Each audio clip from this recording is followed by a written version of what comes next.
کدام نکات را قبل از خواب باید رعایت بکنیم و یا همین که خواب خوب و راحت داشته باشیم باید چی چیزها را رعایت بکنیم؟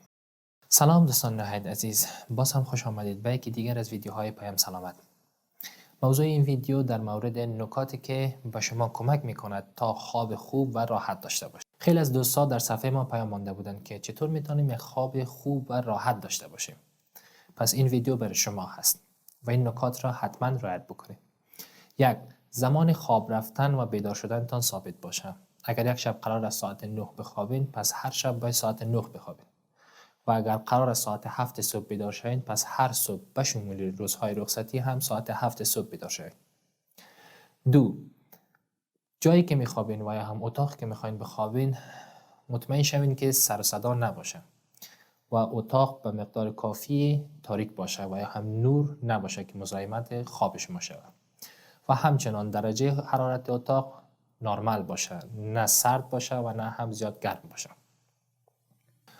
3. قبل از خواب کوشش کنید که چیزهایی که زیاد سنگین هست و کافین داره مصرف نکنید. 4. در طول روز حتما ورزش کنید و یا هم فعالیت بکنید که کمک میکنه که شما در شب راحت و خوبتر بخوابید. 5. کوشش کنید لوازم برقی مثل کامپیوتر، تلویزیون و موبایل در هنگام که میخواین بخوابین استفاده نکنید. امیدوارم که این ویدیو براتان مفید واقع شده باشد. تا دیدار بعد و ویدیوی بعدی، بدرود.